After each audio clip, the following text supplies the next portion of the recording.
पक्ष में पड़ने वाली एकादशी तिथि को इंदिरा एकादशी के नाम से जाना जाता है।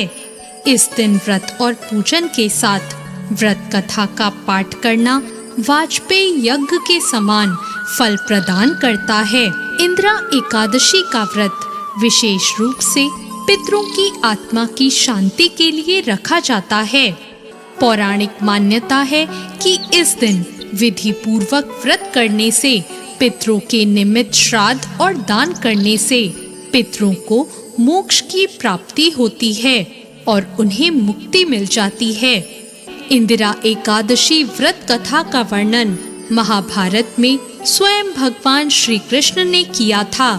आइए जानते हैं इंदिरा एकादशी की व्रत कथा। सतयुग में इंद्रसेन नाम के एक राजा माहिष्मती नामक क्षेत्र पर शासन किया करते थे। इंद्रसेन परम विष्णु भक्त और धर्मपरायण राजा थे और सुचारू रूप से अपना राजकाज कर रहे थे। एक बार देवर्षि नारद का उनकी राजसभा में आगमन हुआ। राजा ने देवर्षि नारद का स्वागत सत्कार किया और उनसे आने का कारण पूछा।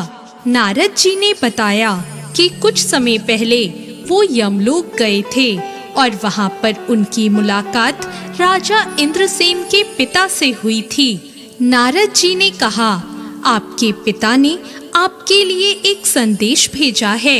उन्होंने कहा है कि उनके जीवन काल में एकादशी का व्रत भंग हो जाने के कारण उन्हें अभी तक मुक्ति नहीं मिल पाई है और उन्हें यमलोक में ही रहना पड़ रहा है।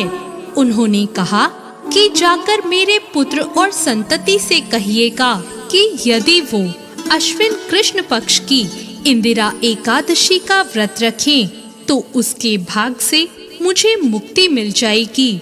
नारद मुनि की बात सुनकर राजा इंद्रसेन ने व्रत करने का विधान पूछा और व्रत करने का संकल्प लिया।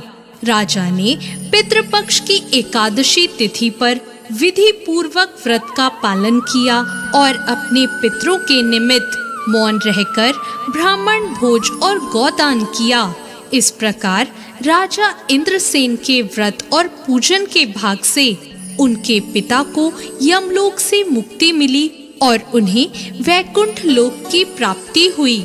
उस दिन से ही इस व्रत का नाम इंदिरा एकादशी पड़ गया और इंदिरा एकादशी के व्रत करने के पुण्य के कारण राजा इंद्रसेन को भी अपनी मृत्यु के बाद स्वर्ग लोक की प्राप्ति हुई थी।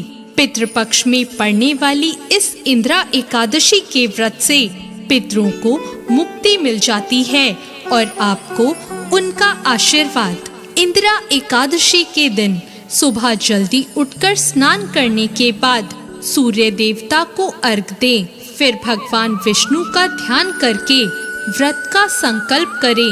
अपने पितरों को याद करते हुए भगवान विष्णु की तस्वीर पर गंगा जल, पुष्प, रोली और चावल का भोग लगाएं और यह ध्यान रखें कि भगवान के भोग में तुलसी की पत्ती को जरूर रखें।